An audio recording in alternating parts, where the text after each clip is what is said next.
Hello and welcome. It's absolutely fantastic that you guys are here. Hopefully you can hear me and see me okay. So tonight, just got two really big questions to ask for. One is, what would it feel like if you were on one of those great adventures, one of those adventures of a lifetime where you could actually push your comfort zone and realize you could do so much more? Is that something that you could really get on board with? Not only that, but actually being on one of those great adventures where you're pushing yourself and you know that you're going to learn so much you can bring back into your life, into your career, into your business, and be reshaping yourself in every single way. Because, maybe you're in that kind of place where you're thinking, everything's just been the same old, or maybe you're in that kind of place where you've had these ideas, you've had this bucket list, but you're not quite committed to it. You're not kind of push yourself into it because there's always been something that's holding you back. Maybe you're not too sure what it is that you wanted to do. Maybe you're not too, you're just, something's kind of just kept you in that place that thought, maybe I don't know exactly what I'm going to do. But actually, you want to be in a place where you just picture it.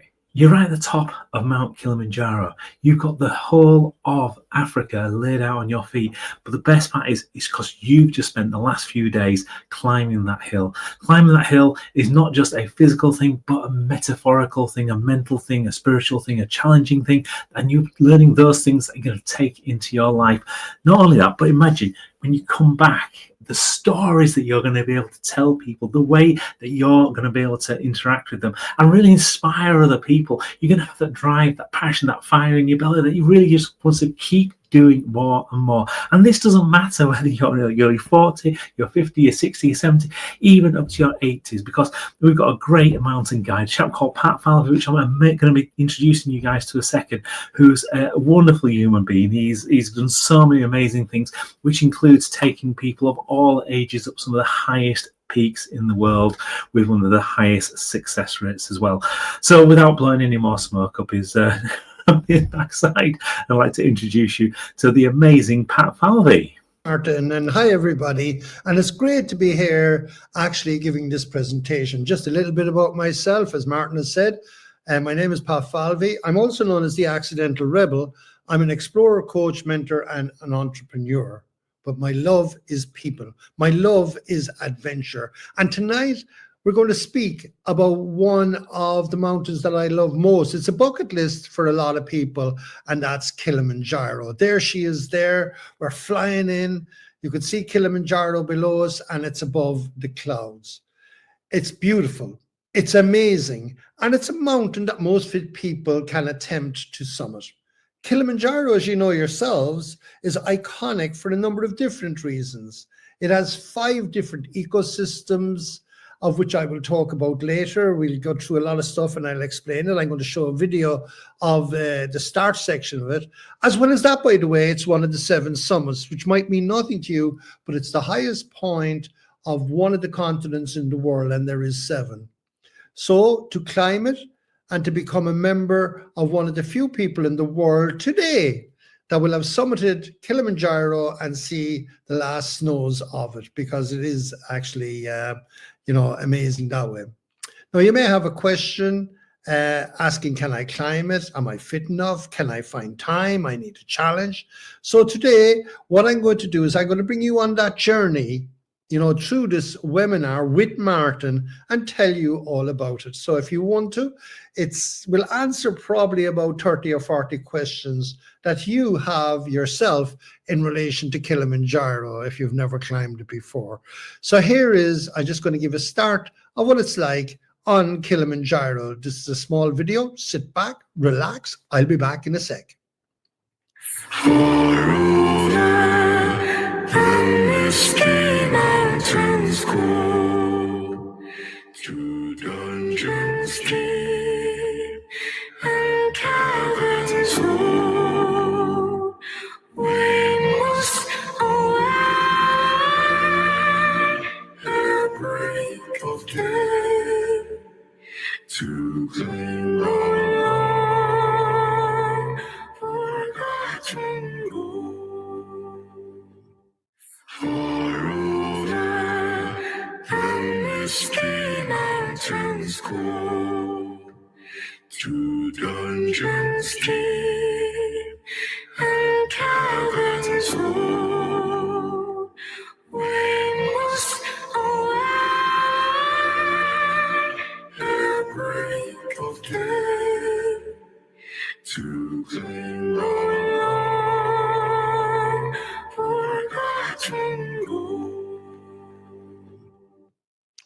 Well, that's Kilimanjaro. It's fantastic. It's ridges, it's snow-capped mountain itself, the clouds, and 5 different ecosystems. Well, hopefully you'll get a chance to climb Kilimanjaro with us, with myself and Martin, and thoroughly enjoy it. Now, to tell you a little bit about it, what we're going to do tonight, this is, by the way, Kilimanjaro. This is the snow caps of Kilimanjaro when it does snow. And remember, most of that is now gone. Today's presentation will take 55 to 60 minutes. I hope that you will endure it in the sense you can always come back to it. But we're going to talk about many things that you might have an interest in finding out. In other words, like Pat Falvey, Irish and Worldwide Adventures, we're there since 1995. Tell you a little bit about that later. We're going to talk too about the mountain, the trek, the visas. We're also going to talk, 3, about the altitude effects and your health, because I know lots of you will have questions on this. Then the most important thing is, right, okay, who are you climbing with?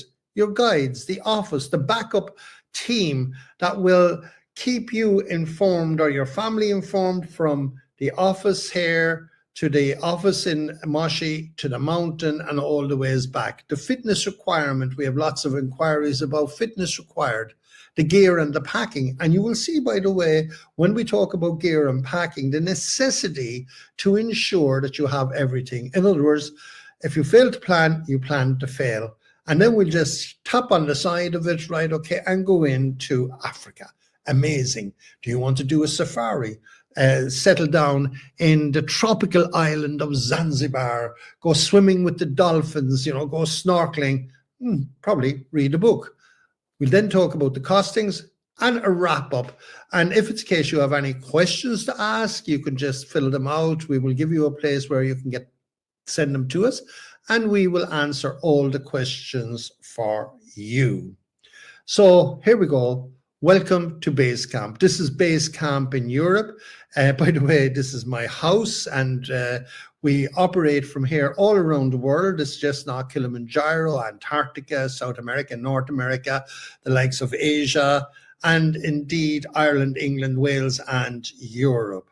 But if you ever want to come and visit the base camp here, please do. We're situated in Killarney, one of the most beautiful places in the world. We do lots of different things in relation to that. And sometimes we would run skills courses here. If you have never slept in a tent before, you can come. So we also do different training camps like in England, Wales, and Scotland. In relation to the type of person you are, whether you're introductory, whether it's starting off, or we also do all levels, which means we have people training for the likes of Everest, Antarctica, crossings, and lots of the extreme adventures around the world. But most of our business is with ordinary people doing extraordinary things, events. In actual fact, I think everybody is extraordinary. And our job here is to help you understand, because if it's a case you're booking on, we want to make sure, we just don't want to take your money. We want to make sure that you will stand the perfect chance of reaching the summit. Well, we've been adventuring globally for over 30 years, as I say. We will be doing training for you, whether it's online. Martin and myself will give you a training schedule if you need it, or if you have any problems, we will deal with that. And this is for treks all around the world. We also do fitness assessment training if people are unsure of where their fitness level stands. Through consultancy, we will talk you through it, and we will make a couple of suggestions. And also, if it's a case that you would like to have a simulated attempt of Kilimanjaro, we run that there too, because you can see here, we do a day and a night climb. These are usually run on the McKillicuddy Reeks. Sometimes we run them in Scotland, but that's all open. But our adventures, as you see here, take us right around the whole world. The highest, the coldest, the loneliest, the most beautiful, and indeed most intriguing places on planet Earth. I became the first person in the world to climb Everest North and South, 7 summits twice. I've also lived with over 32 tribes of people all around the world, trying to figure out what it is that has driven man since the evolution of the species. But today, we're talking about Kilimanjaro. And yes, we've had over 2,000 team members on the summit since 1995. And it's absolutely amazing because we get the chance of helping people create their Everest. And this is what I get the great kick out of. Kilimanjaro, as I said, is beautiful. It's a mountain that most fit people can attempt to summit. It's iconic, 5 different trekking zones, of which we will talk later. And I will give you the benchmark. If you're unsure of your ability to reach the summit, all you have to do is to talk to us. But anyway, it's not good enough just for that, because you and me are only as good as the team that we hang out with. And I just want to assure you, because your family will be looking for the same thing, because we are going into a third world country. So I'm just going to go through the team on the ground. This is John O'Shea. He's an adventure consultant and he's a manager, right? Then, of course, we have Martin. Martin is fit for life. He's a mentor and a coach, and he's also an adventure consultant here at Irish and Worldwide Adventures. Then there's myself. I'm an explorer, mentor, coach, and a serial entrepreneur. I also have cut some films, but we won't talk about that. We're here tonight to pick the team that you're going to work with to get to the roof of Africa. So this is our Western team, but now we move to Africa. It's not just good enough to have the team here. This is some of my team in Africa since 1995. This is Freddie Trimo with the red jacket on. He's climbed Kilimanjaro 450 times. I've done it myself 66 times, but it's very important to have our on-the-ground staff. And most of my staff have been with me now for, between 20 and 30 years. The other people you're looking at there are some of our chefs, main guides, and toilet manager. And like you're saying, toilet manager? Yes, very important, because of the fact, hygiene is going to be very important. And again, we'll talk about it later. Now, our logistical staff, which is based in Moshi, that's by the way, the mountain capital of Tanzania, in charge of our mountaineering, safaris, and Zanzibar. These are the women that are in charge of this. So we also have our base in Moshi in Tanzania at the base of Kilimanjaro. So now you can see that we have communication from Ireland to your families, or you to us, then into Africa from our guides on the mountain to our staff, down at base camp. And all of this ties in, in relation to safety, health, and anything that can go right or wrong, and the logistics. But here are some more of the logistic people. These are the people that will be responsible for you on the ground, collecting you from the airport, getting you to your hotel, getting us to the mountain. And we have Nadir, who's a general manager on logistics, Abel Trimo, who is our main cook, and who has a team of cooks that actually are all trained on hygiene in Nairobi and fully certified. And of course, our transportation person, this is Hamis, absolutely a brilliant guy. He has a lovely, lovely daughter, and I love him to bits. No, so that's actually the team. So the team is very important. But now let's go to communication, because I know you're on here, and we will have your email. And if it's a case you're going ahead, it is very important to whitelist us. As you know, GDPR at the moment is very strict. So it's very important that you will get all of the emails that we're sending to you, because there will be a number of them. 3 months before departure, 2 months, 6 weeks, 1 month, 2 weeks, and in actual fact, probably 2 days before you go, just to make sure everything is in order. On top of that, just some other warning is that to make sure your passport is within 6 months of the final date of you returning. Now, we've had people turn back from the airport because they were only 1 day out. We also had situations at the airport where someone brought their wrong passport. In other words, one passport ran out, they brought the old passport and weren't left on. Communication will be, very important for us. So therefore, we will be forming, anyone that's signed on, a WhatsApp group. And this is a great way to keep in communication. First as a team, and we get to meet each other on Zoom calls like this that we will be putting together as well. You will meet the team either doing some event or indeed that you will be talking with each other across the line. So we will feel like a team ever before we go. So that's that with the WhatsApp group. We're talking about communications. Now, if it's a case that you do book on, one of the most important things in booking on is that you get travel insurance, right? It's not your standard travel insurance. I just want to put it in there. Because we're climbing at nearly 6,000 meters, most of your travel insurance will cover you up to about 4. So we can go through that with you, and it's a question that you probably will ask, and there is, you know, companies that will go up to 6,000 meters. So that's the insurance.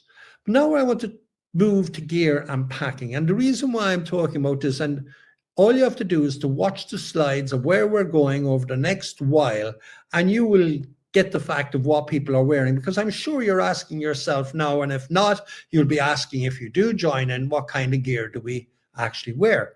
The gear you wear is very similar to if you're hill walking in Scotland, Wales, England, or Ireland, right, on a hill walk. So you don't have to have anything too, you know, over the top, you know, but there is certain elements that you will need, and we will have a full gear list for you. Gear and packing before we go to the airport. As you see here, these two girls are partly dressed for actually to get off the plane and start going. And the main reason, you have a duffel bag that usually is about 20 kilos from the airlines. And then what we say to people is make sure you have a small rucksack, about 25, 30 liter, so that you can put in at least 2 days of your gear. So if we do land, that we can go straight away. Let me assure you, like, you know, there was a stage that going into third world countries, bags can get lost. I remember one time myself that I was after landing, and there was 20 of us there, no bags turned up, and I wouldn't let the plane go until I looked inside in the hold. Well, anyway, there was no bags in the hold. They were waylaid in Amsterdam, and we had to keep going. But the bags eventually followed us up the mountains in a day or two, but we were able to stay going. So that would be it, just to give you a warning. Just make sure you have your personal stuff with you in a day bag, like you're actually looking at here, so that we can get moving if there is any delays on the airlines. We don't want to get caught outside, not being able to start the trek. Another questions people ask is about their footwear, and I'm just going through all of these questions which we've been asked hundreds and hundreds of times, and I'm sure you will have yourself. Footwear, it's standard trekking boots and good socks, right? And we will give you a gear list of all of this, but I just wanted to show a picture there of relation to what you're looking at. You can see lots of different boots here that on the screen. So it is a standard ordinary leather pair of boots that sometimes you can get for 80 quid and up to about 225. If you have a pair of boots already, well, then that will suffice.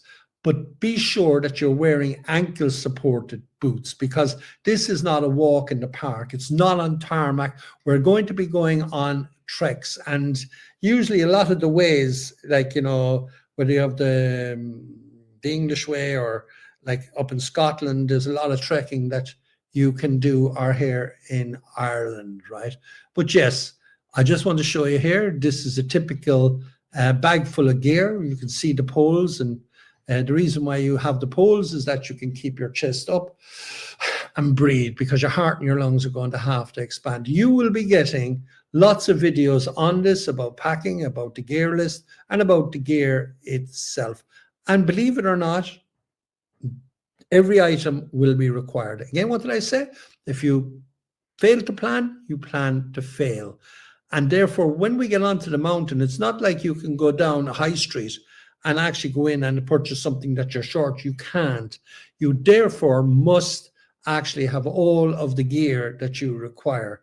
And you're saying why? Like, because, you know, we have mitts, we can hire all of these outside, a down jacket. And look, if you look at here, you can see this is the top of Kilimanjaro. It's -5 degrees Celsius. Look, that's great. You can see they're all warmed up. But on top of that, it can also turn to the day that we're going, because we can't forecast the weather. And this is the next slide is just 1 week after we had summited here, and here we are, we're down to minus 20 degrees Celsius. So it's important to have all of the gear, because there's no such thing as bad weather, by the way, it's just bad gear. So once we have all of those, and it is mainly standard hill walking gear, and then added on top of that, probably a down jacket, good mitts, good hat, and a good pair of socks. But again, we'll be going through all of that with you as well. And you will see the reasons why you need to have everything. So I'm just going to leave that. That's just a little bit on gear. We're going to see later as we're actually watching the slides, because I am going to take you through the 5 different eco changes on the mountain, and you can see what people are wearing.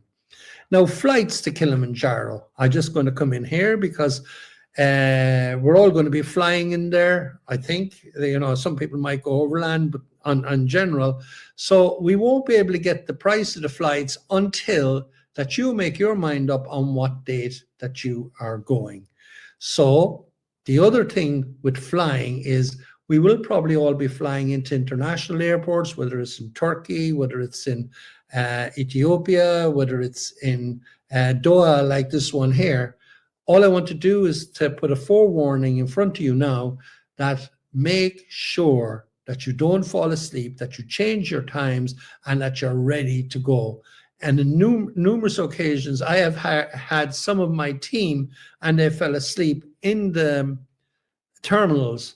And I've been on the plane, and next all of a sudden I hear 4 or 5 people missing. Here's one occasion I went out, they never changed their watches.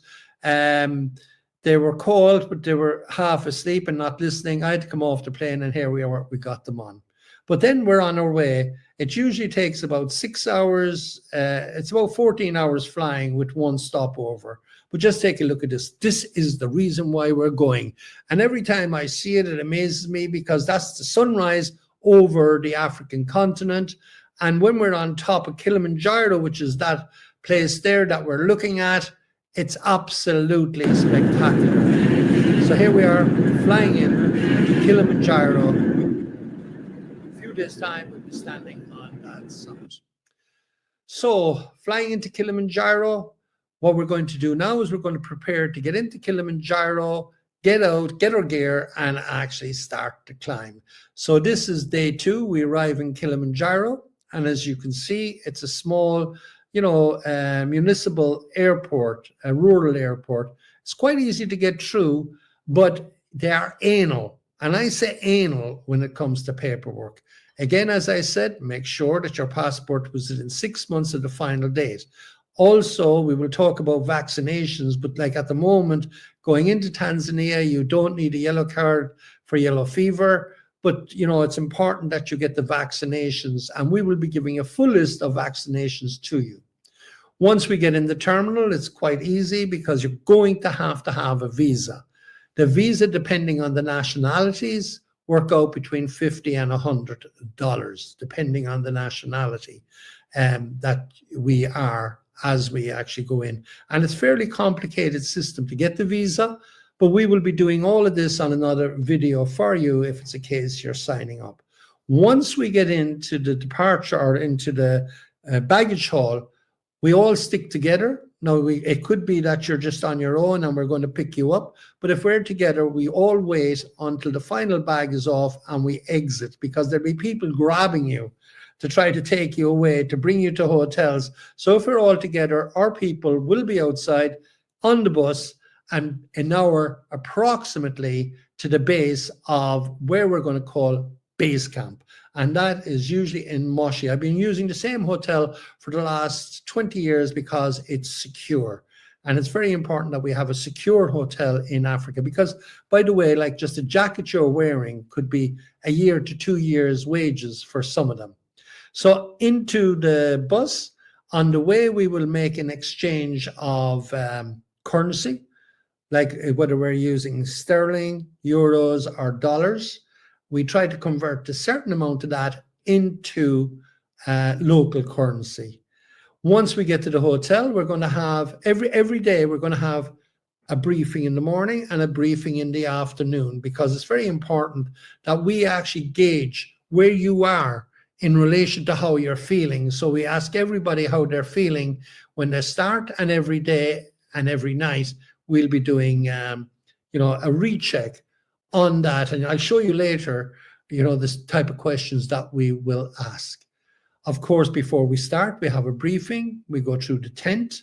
We go through the food, because some people will have different dietary requirements. We will actually find that out before, but we'll double check it, because once we're on the mountain, as I said, we can't just go to a shop and pick up the food that people need. But I have been going here now since 1985, which is nearly 36 years now, or 30 odd years. And it's, we've really nailed it when it comes to food, because like Napoleon has always said, an army, which will be me and you and Martin and our team outside, be marching on our stomachs. So the important thing is to eat. This is a briefing. We find out loads. You see your tent. And if you're just actually wondering what kind of tent do I have, you can see it there. It's a mountain tent. It's a 3-man tent for 2 people. Now, you can actually have one on your own as a single supplement or in the hotels, but you need to ask that way ahead of time, because it is fairly limited outside. So as you see, there's plenty of space in that tent. You could have a party if it's a case you want to get everyone together, but this is typically what that tent is like. Before we go, again, we'll have a gear check, because now more so than ever, once we leave the following morning, that's it. We're on the mountain. So the gear check is very important. And if you're short anything, we can supplement that for you, right? Medication. Make sure you bring your personal medication with you. The things that can go wrong on trips like this, and I'll give you the general stuff, is a cough or a cold. So an antibiotic, general antibiotic, Motilium and Imodium for nausea and diarrhea. Some second skin if it's a case you get blistered. Then there's sun cream. Remember, we're operating now in ultraviolet light. So, it'd be terrible to be taken down because of the fact you got sunburn. And there's a list of other small stuff like Panadol or, your personal gear as well. Anixium if it's a case that you get heartburn. Now, a lot of questions we get is in relation to, we want to stay in contact with our family. We want to, can we charge our batteries? So here is a typical situation. And again, we'll be going through it. The most important aspects when we're on the mountain is good light, head torch, chargers, an international plug so that we can plug our own appliances in, and then 2 battery packs, which means that if we're on the mountain, then we can charge our own phones, and we can use our phones, which are brilliant now, for taking pictures, and we can send them back overall. So that's now, we've dealt with the medication, we've dealt with the communication, with the charging, with the gear, with the passports. And then one of the most important things that people ask is about altitude, right? We will have a specific amount of videos, and you will be briefed every morning and every afternoon. We've had 98.5% success with over 2,000 people reaching the summit. This will all be about pace. It's all about us informing you of, and finding out from you like what your strong and weak points are. But we'll be moving on the mountains together, and I'm probably one of the top experts in the world today of high altitude mountaineering. And we'll also be putting together like some training schedule for you with Martin in relation to your journey. Just a little thing about altitude, I just want to show you for any medics that's there. At sea level, we're between 97 and 100% in oxygen saturation. By the time we get to the summit of Kilimanjaro, it's down to 70-75%. So it is very important that we acclimatize properly. And our system over the years, since 1986, have been developed so that people will get to the summit. I did say about the briefing. Here is a typical question chart that we ask, and we ask it every morning, AM and PM, as you see. How are you feeling, 1 to 10? So we start that right from the start when we get to our base camp in Mushy. Every day, like, how do you feel 1 to 10? Like, if you answer 10 in Mushy or even 7 or 8, you'll be asked the reasons why. And this will give us a guideline into how we will treat you, because once we catch stuff in time, this is very, very important, then, you know, we will get to the summit. Like, how's your appetite? Yes or no? Do you have one? Do you have a headache? Yes or no? These are all things that happen at altitude. Nausea, diarrhea, yes or no? Last pee, you know, like, is it like 2 hours ago? Last number 2. And the reason why we ask these questions is because it benchmarks us in relation to hydration. This is for your own benefit. Diamox, breathing, coughing, lung sounds, and then, of course, we have pulse and oxygen saturation. This will be a daily event for you that you will be asked, and we can control a lot of what goes wrong with that. Of course, day 3, we're ready to go. And all I'm showing here is that what we use on the mountain is duffel bags. And that's because the porters, you'll see them later, carrying them on their heads. Usually the duffel bags, like, we try to bring on the mountain, because remember, you each and every one of you, by the way, in relation to your gear and your food, will have 3 porters. That's just the porters outside the guides and the cooks. And so just imagine this, and I'll show you here later. If we have 15 people, we have 45 porters. That's to carry your gear, the communal gear, and their gear too, because we're going to be a family, we're going to be on the move. But once we start on the move outside what we're wearing, and all you're going to be carrying, by the way, is your water bottle, a light rucksack, keep it down as much as possible. And if it's a case that you're finding problems with that, we'll have a guide or a porter to carry your bag. So 15 kilos is approximately what we will give each porter, just in case you're thinking we're giving him 30 or 40 kilos. So here we are now, we're ready to go. And look, it always excites me. You could see, like, at this point in time, all age groups. I've had people from 14 up to 80 reach the summit of Kilimanjaro. It's amazing. But here we are, just watch this video. We're ready to go. And we've collected our main guides, our cooks, and our staff, and we're packing into the van to head through our first base, which is the agrarian base. We're on the move. As you can see, just packing all the bags. They all have been weighed in already. So all of those are allocated to a porter.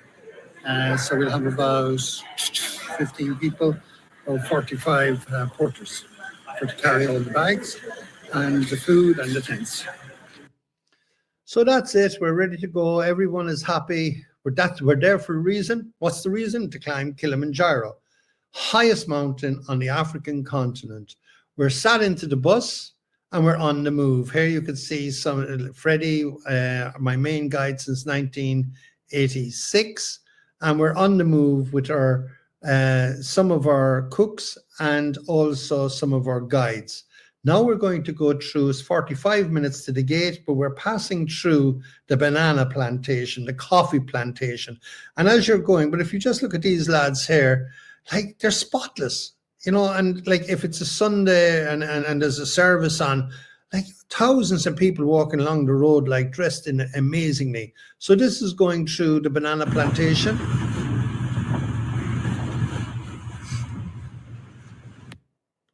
And then we arrive at the gate, and we're at 1,880 meters now, and that's actually altitude. So we're going to take it easy. We're going to have to get off the bus. We're going to have to hire our 45 porters. We already have about another 20 of our staff. So, like, basically for 15, we have about 62 people. And I tell you, it's amazing to see the operation. All you have to do is relax. You know, what's going to happen is they're all going to come across, take all the bags, get all the gear sorted out. And then in about 2 hours, we start going. But this is a typical situation. It's like, my grandfather was a docker, and it was casual work. So he was hired on the day, every day. And it's the same with the porters here. They're hired on the day to go 7, 8 or 10 days onto the mountain. They hand in their passport, as you see here, and they get your bag. And if it's a case anything goes missing, well, then they don't get their passport back and they'll never again work on the mountain. So here we are, we're ready to go. you'd say to yourself, like, you know, what kind of people go on these trips? You can be an individual, like anyone that's going here and we meet up as a team. It makes it a lot easier that when we get to the mountain, you could be a family. You could be on your own. In actual fact, I even married someone on the summit of Kilimanjaro. They got permission for me to marry him, and I brought a whole wedding party there. And of course, as you see here we have 2 families. And like I myself, many years ago, brought my son when he was 17. And I never forget what he said on the summit. He said, "Dad, you're a weird fucker, but I love you." And now this year he's coming with me again, but now he's 47. And all these years later, he's saying to me as a dad, like, you know, he said, "Dad, remember that great trip we had then? You know, now it's about redoing that trip." And these type of things stick forever in people's mind. When you get to the summit of Kilimanjaro and you say, "Yes, I've done it," it's iconic. People ask, how long is the trek? So here we are here. It's approximately about 40 kilometers. So that's about 80 kilometers in total. So it's very doable over like the 7 days. And the route that we pick is probably one of the most successful that we do. We do all the routes on the mountain. We're using the Mashami. And what I want to do is to just show you now what it's like on trek. I'm going to take you through the other 4 ecosystems as we're going, so you yourself can visualize yourself being there, because visualization is very important. We start from the gate, and this is typically what you're looking at. All I want you to do here is to look at the gear. Now, we are going through the rainforest today. These are particularly good days, but like people ask me, do they need their rain gear? And I think that the secret is in the name. It's called the rainforest. One of the most important things that we will be doing when we start, we'll be going pole, pole, pole. That's slowly, slowly, slow, because we're going to get our heart and our lungs increased in size as we move up the mountain to cater for that rarefied atmosphere, which is the oxygen saturation is cutting down. So as I said, we'll be some of the top experts in the world today on altitude, and I'm sure that that will benefit you while we're going. So this is now like going from a wider path, and the first day is about 6 hours, into a narrower path, right, as we make our way through these vined rainforest trees, and then all the time stepping up. First day is about 6 hours, and you'll just be walking and drinking and taking your time and making sure that you breathe. So this is a typical example of climbing up through the rainforest. Okay, the lush rainforest. And from there, in that day, we're walking through the rainforest, we're coming into the moorlands. And this is now like where the trees are cut down, and it's more like an alpine meadow now we're moving into. It's the rainforest and the moorlands. 6 hours on the first day to get there. A lot of the time we'll get there in the dark, so therefore we have to make sure we have our head torches, you know, at the ready, and we'll be briefing you on all that. But this is a typical campsite. You can see here that we're setting up the toilet tent as well. There's your tents actually all laid out, and we'll have the mess tent as well. So when we get there, all your bags, as you see here, will be there before you. And we don't want people to be jumping around and catching them and moving their heads all around the place, because that will bring on altitude straight away. We're at 2,835 meters now. We'll take the usual shot that we're here, because it is fantastic, like to each leg of this that you're going up, to have a shot of it. So here we are now. We get there usually about 5, 6 o'clock on the first day. And then the mess tent is set up, as you see here. And this is going to be where we're going to have dinner. Every night, usually it's at 6:30, right? It's run like a military operation because of the fact of all we're going to be doing for the next number of days is eating, sleeping, walking, and drinking. And then putting your head or your mind on the shelf for a few days and getting away from the hustle of modern day life. So here we are at the campsite at night. We'll talk about the fact of making sure you have enough light, because that makes it comfortable. We'll be after checking out the tents. If you haven't slept in a tent before and you want to go away camping, we can organize that too for you. Question, what do we eat? This is a typical example because I know lots of you will have inquiries about this. Lots of you may be vegan, vegetarian. So we need to know what it is. But this is a basic of what we will be eating for dinner. Fresh soup, bread and toast. French fries, potatoes, rice, pastas. Meat, chicken, pizza. Fresh fruit, tea, coffee, hot chocolate. And any other thing that you need to be able to do this. In the morning, we rise at 6:15. Yes, rise at 6:15. We rise with the sun and we go to bed with the sunset. So at 6:15, we wake up. You're actually woken in your bed in your tent. Hey, wake up there, wake up. And then you're brought a cup of tea. This is because we want you to start the day like relaxed. You have 10 or 15 minutes to drink your cup of tea before you get up in your sleeping bag. You're brought some water, hot water, for hygiene. Hygiene is going to be most important in relation to what we're doing, not alone for yourself, but for the whole team. You pack your gear, you freshen up with the hot water, and you put your bag outside the tent. You go to breakfast in the mess tent, and by 7:30 to 8:30, you are on the way. It's going to take 3 to 4 hours to lunch, and then 2 to 3 hours after lunch each day. So what do we have for breakfast? And again, it's just a matter of knowing it, but we'll be going through all of this again. Anyway, porridge, cornflakes, eggs, sausages, bacon, tea, coffee, hot chocolate, toast, butter, jam, honey, tomatoes, right? It's very, very simple. They're all very nutritious. They're not processed or anything like that.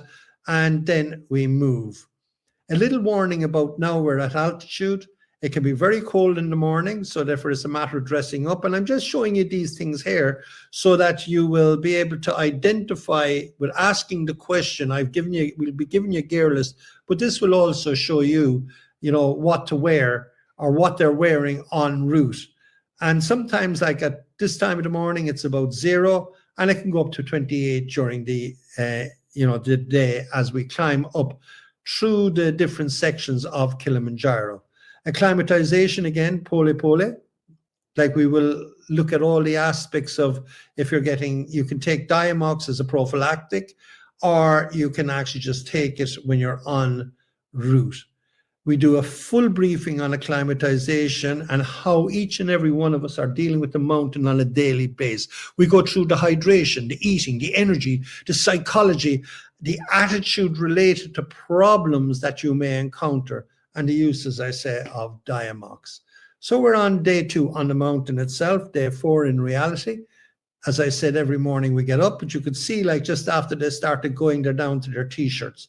We're now in the alpine meadow, we're above the rainforest, and for the rest of the time, we're going to be above the clouds. Absolutely fantastic. So we have gone through the agrarian base at the low level with the banana plantations. We've gone through the rainforest, and today we're on the moorlands and the alpine meadow, and we're climbing on a ridge.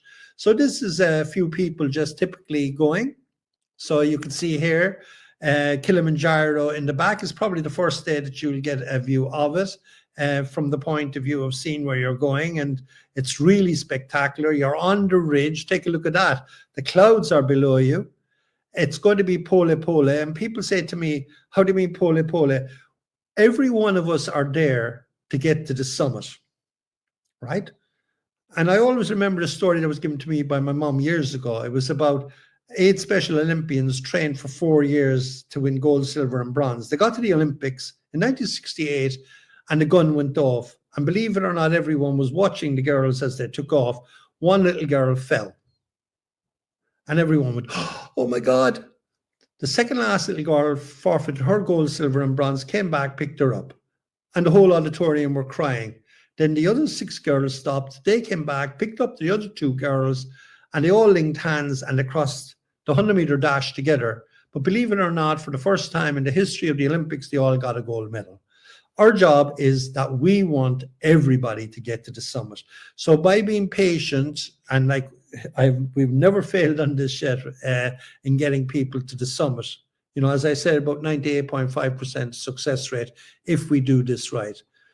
Then we'll be traveling on this day through narrow rocky paths with some small sections of easy scrambling. So there will be a bit of scrambling as we make our way to Shira, which is in a lunar landscape. Today, the team really get the feel for hard work of the porters. We'll be watching our port. Can you imagine, like, if there's 15 of us, like there's nearly 70 porters and guides, and we'll be all moving together as a family. This is, this is the way it's done on Kilimanjaro, giving lots of those people the work, but you'll see how hard they work. They're part of our family now. Please note the type of terrain we are now traveling over, the narrow paths and the easy scrambling.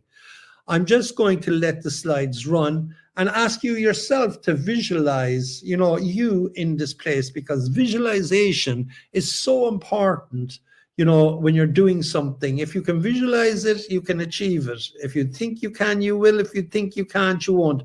Our job now, is to give you the feeling and give you the information and the processing that will stop you worrying. So after 2 to 3 hours, we usually stop. We take the table and chairs out, put up the toilet tents, and have some food. We go slow because we're giving our time. We don't try to just push through. It's not a race.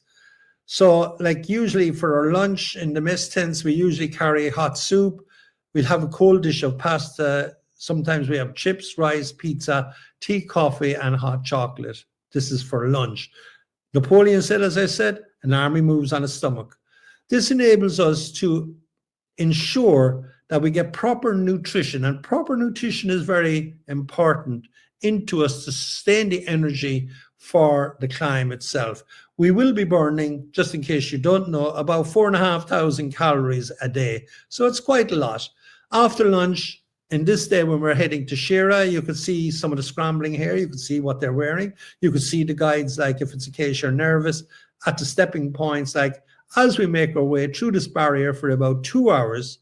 And as you can see here, you can see one of our porters here with one of the bags on his head, hands in the pocket.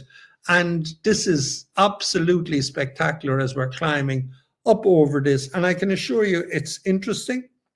It's everywhere that there's a step, there's a guide. So you don't have to worry about it even if you didn't do scrambling before. Now we're at Shira Camp. And this is the lunar landscape. We're now at 3,750 meters. As you can see, we're rising up. And again, this is spectacular because there'll be lots of different teams there. The sunset from this camp, if we get a good sunset, is without doubt amazing. Again, your bags are carried to the campsite itself. Your porter will put it into the tent because we don't want you bopping around your head because of the fact you will get altitude sickness. Then after getting there at about 2:30 in the day, we have tea, biscuits, popcorn, and then we go for a climb to fool our brains in the afternoon for an hour, where we go about 50 meters higher. And there's a viewing point there of where we're going the next day, back to camp. And after getting back to camp, we watch the sunset go down again over the African plains. But now it's getting colder. And sometimes here it can go down to -5, -10 degrees Celsius during the night. So you can see them all at the mess tent, and they're all actually geared up. And again, we'll be doing this, and doing the briefing every day. Again, we're looking at, for in the morning, then we get up at 6:30 in the morning. We have the porridge, the cornflakes, the sausage, the eggs, the toast, the tea, the coffee. Dinner is served, as I said before. So if you need to take Diamox, half in the morning, half in the afternoon. So now the following day, we're in the lunar landscape and we're heading, this is, by the way, even though the trekking is easy, it's the hardest day for altitude because we're going to go to the same height where there's a base camp at our high camp, and then we're going to drop all the ways back down to the Barranco Wall, which is the same height as Shira. So that's acclimatization. So here we are, moving our way to Lava Towers. It's the high point. I know people are going to be tired when they get there. We take it nice and easy. We have some lunch there. And then we'll descend all the way back down again to the same height as we were the night before. So here it is now, the Barranco camp. And anyone that knows about the Barranco camp, they know there's a bit of scrambling there. It's really exciting. It's only about 3/4 of an hour to get up it. And the next day is going to be a short day. So here we are at the Barranco camp, up early in the morning. Today, we're only going to do 4 hours. We're going to add an extra day for acclimatization. So here's the Bronco camp.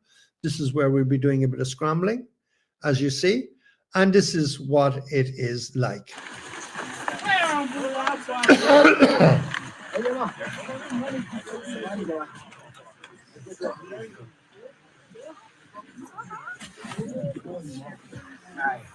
Well done.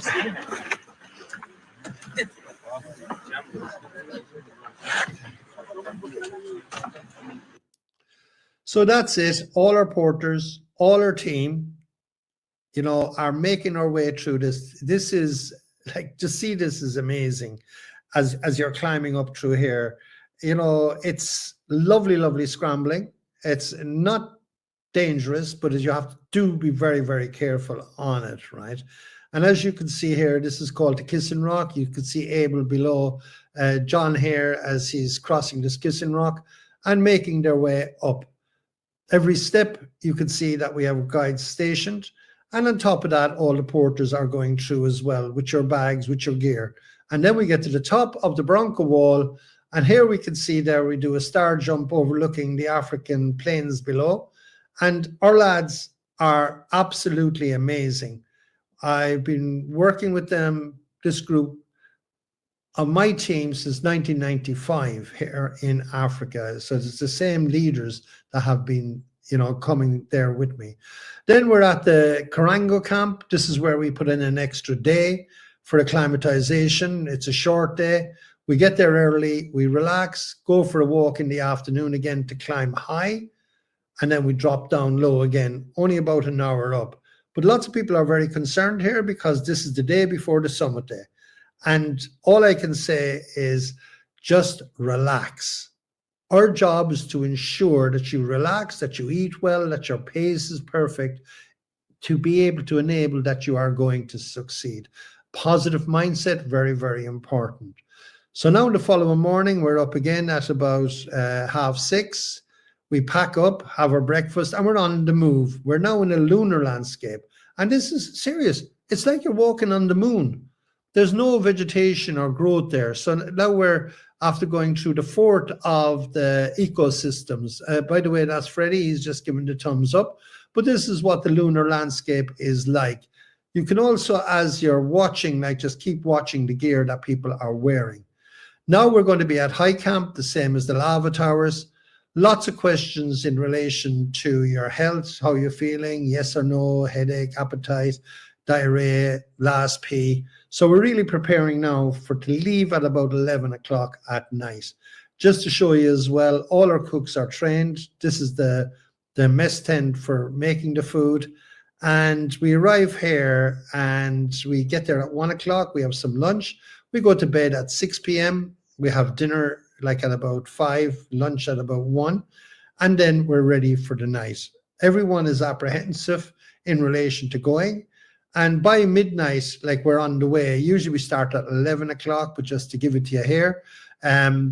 So this is how they're dressed. And all I want you to do is to be taking notice of, yes, it is going to be cold.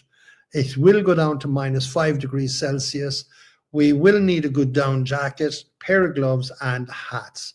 So at 11 o'clock, this is 11 o'clock at night, they're woken up, they have some breakfast, and then we'll get going with it. So this is just a video just to show you the terrain and the movement. Pull it.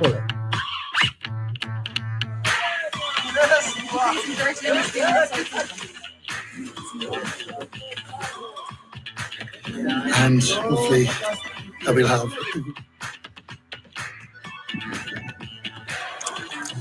Thank you.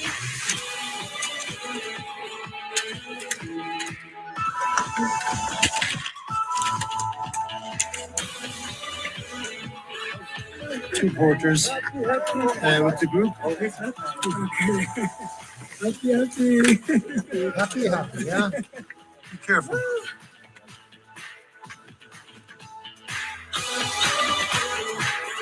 We're off we come. And we're picking away.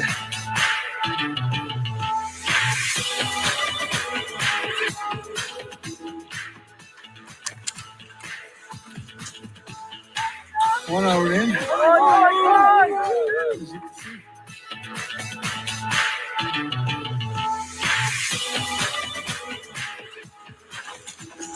Everyone is good and they're happy. There's you can drink too.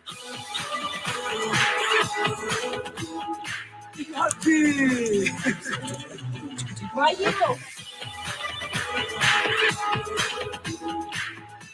I suppose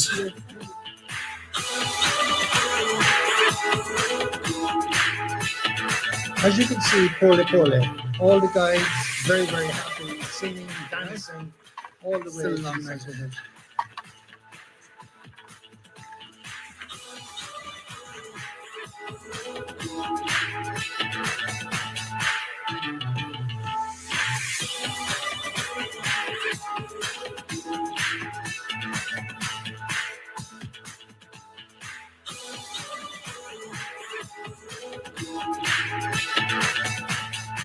So what I'll do is we're making our way towards the summit. We will have lots of videos going out to you. The main thing for you is that you're visualizing it to get there, because this is a long night. It's going to take about 8 hours to get to the summit, and then we have to get back down. More briefings on that later. But just look at what they're wearing. It's not anything too complicated, but it is, you know, you do have to keep warm. This is another video. Which is closer to My biggest you know, fear coming what on it this feels trip. like in the start. I gave up on day one airport. We wouldn't have got to the top of that mountain. We had a fantastic experience. And we thank you from the bottom of our hearts.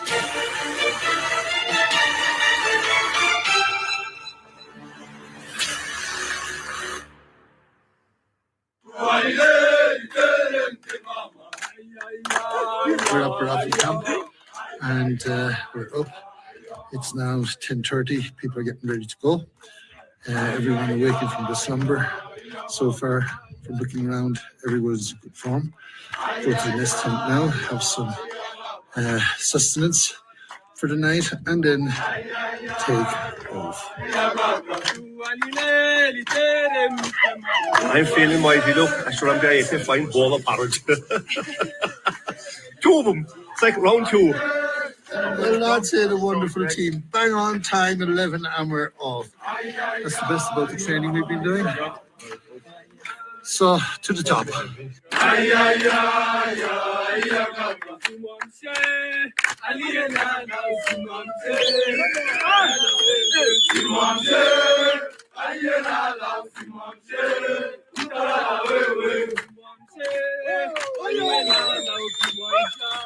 How's Helen?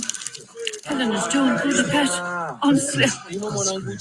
Look, you see all the hands I have? Have you got those? Yeah. Look, and another one here.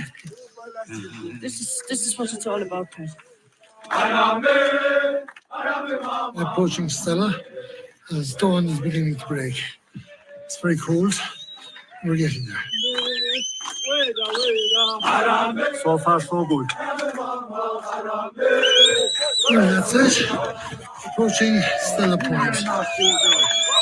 Team, below, coming up, watching the sunrise coming up over the African plains. This is September 2023.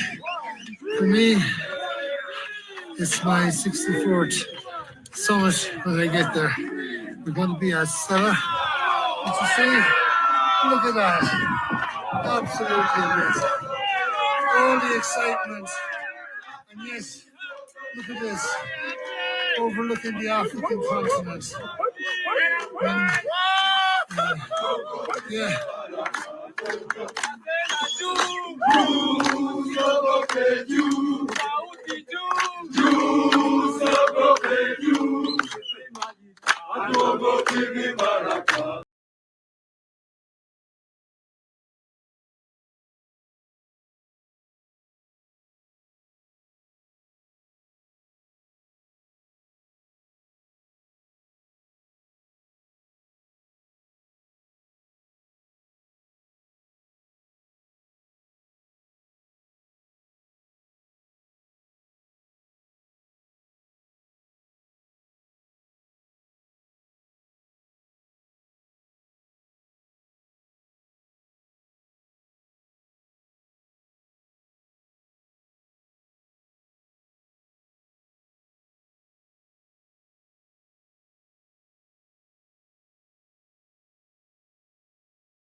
all the photographs from Kerry, New Zealand, America, individual shots, and that's what it's all about. I love it. I absolutely love seeing people hit their bucket lists. Well, that's it. It's an amazing feeling. We've had over 2,000 people on the summit. I'm just going to keep past these slides here. We can just edit them out, but you can see getting to the summit is amazing. You need the proper gear. It's going to be a long day. And as you can see, climbing to the summit of Kilimanjaro, this is at 100 meters to go, 50 meters to go, and then we're on the summit. And remember I said, well ago about the gear, this is actually 1 week before. It's about -5 here. 1 week later, it was at -20. We've had all types of groups here. On 2,000 people now, over 2,000 people. This is last year where we shot a film. We had the highest harp concert in the world. Do lots of charity stuff if you want to do it for it, whether it's for Suicide Aware. And then lots of people from lots and lots of different countries all around the world, probably 10 different nationalities. And as I say, you can see some people there in their T-shirt are down, and then it can be just cold. But from the summit, it's descent. And then when you think about it, the snow's on the summit now here, but it will leave behind like the fact that you are now standing in a place where there'll be no glaciers in the future. So all the ways down to the Milwaukee camp. Here we have some celebrations down through the rainforest again, and it's absolutely spectacular. Heading towards the Milwaukee Gate, another successful adventure for us. Is over 2,000 people. We say goodbye to our guides and porters. We collect the tips if it's the case you're going to leave a tip. Back to the hotel for celebrations. You'll be getting your certificate, and basically we get pissed. Sometimes we have some great nights back at the hotel for celebrations. The following day, we will go to visit the markets, and it's very good to see the color of Africa if you're not moving in. So most people will fly out in the afternoon, but this is typical of it here.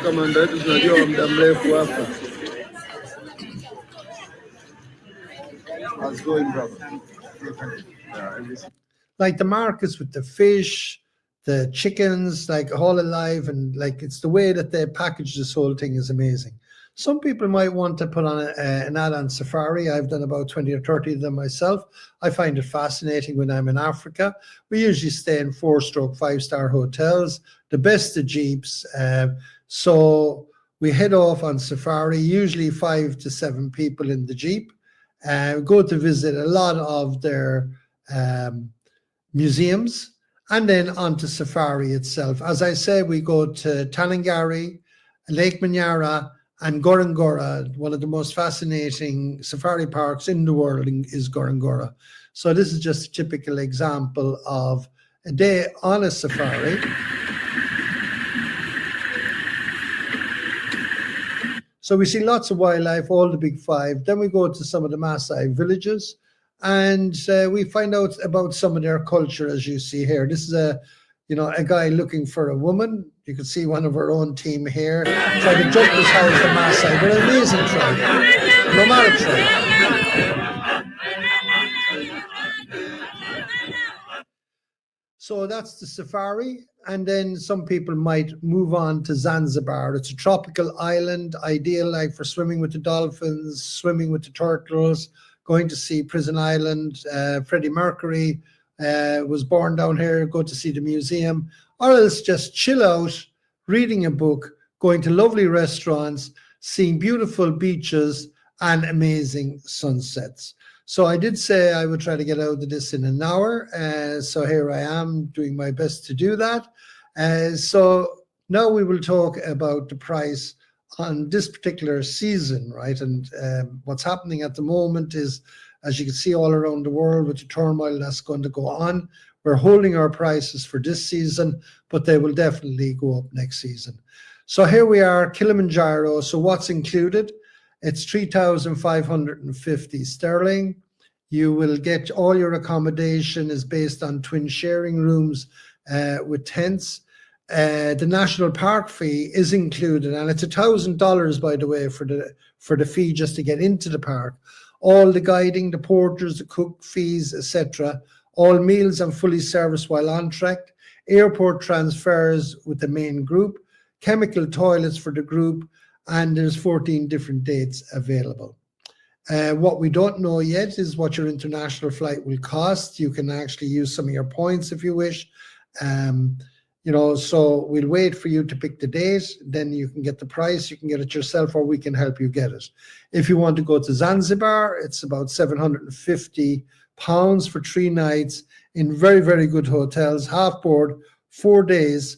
Internal flights are not included, again, because we got to know the dates. There's different seasons.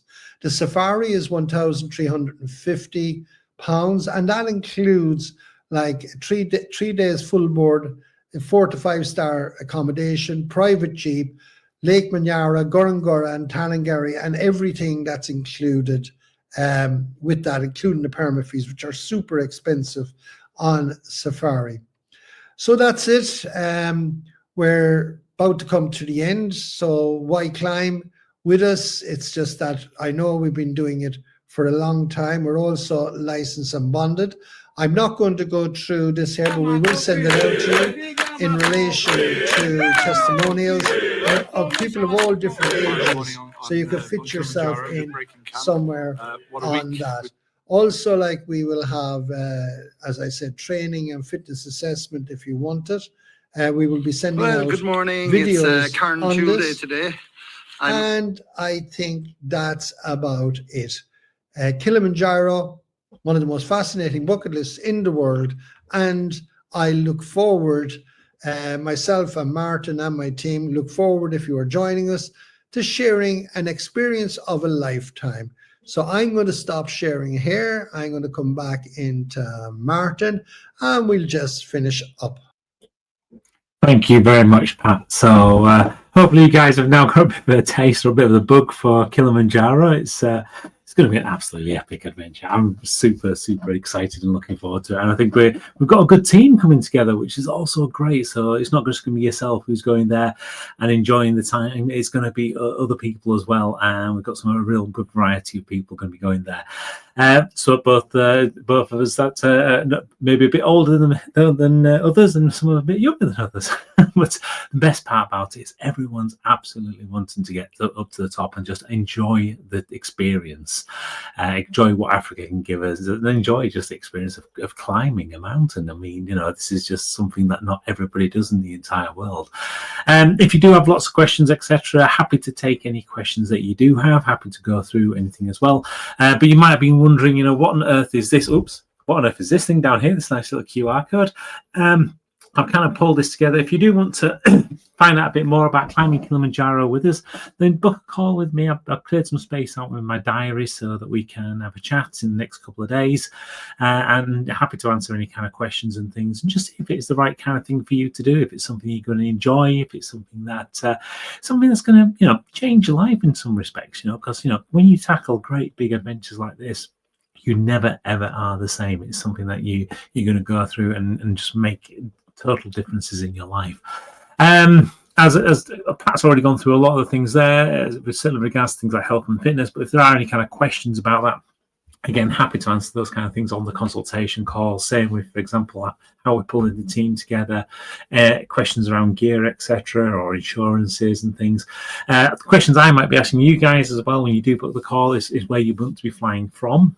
Of course, as Pat was saying, we just need to make sure we get everybody on the right flights and get there. We don't want to be leaving anybody in Qatar or somewhere. At the moment, the flights are roughly around about £700 to £800, plus some expenses for travel, etc., to get over to Qatar, and then there's the cost to get over to Kilimanjaro International Airport in Tanzania. So again, just let us know as soon as you can, because then what we can do is start to get those booked and make sure everyone has the best experience they possibly can do, climbing what is one of the most iconic mountains in the world. It's I say, it's one of those that I'm just dying to go there.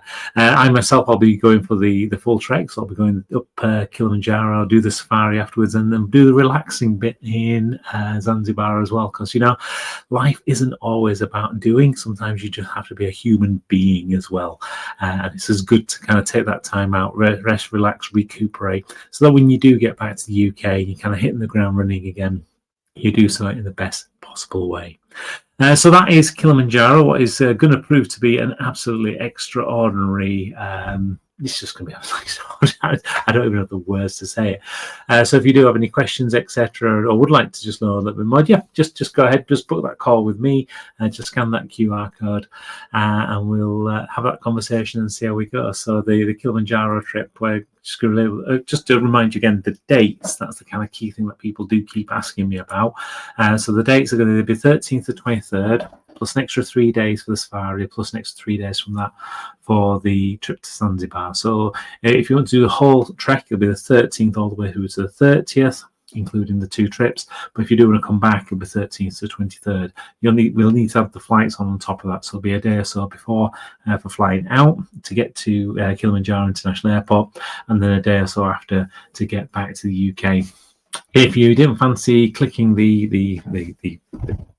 it's there. That's the QR code. If you didn't fancy clicking that or taking a photo of it, then you can just go to sharpfitfly.com/Kili call up, and we'll have that conversation at that time. And as I said, ask any kind of questions. As you can see, I'm pretty super excited about what this is going to be.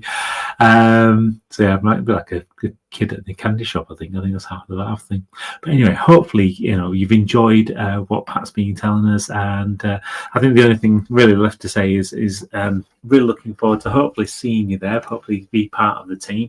So it'll be a goodbye from me, and also a good. I just want to say thank you, and we appreciate the fact that everyone can't be here at the moment. So on that note, as we say, gratitude, namaste. Namaste, my friend. Right, so we shall leave it to the evening. Enjoy the rest of your evening, and just remember, if you do want to have that conversation and talk more about Kilimanjaro or other adventures that we might go on in the future as well, just book a call, sharpfitforlife.com/Kili call up, or scan that QR code.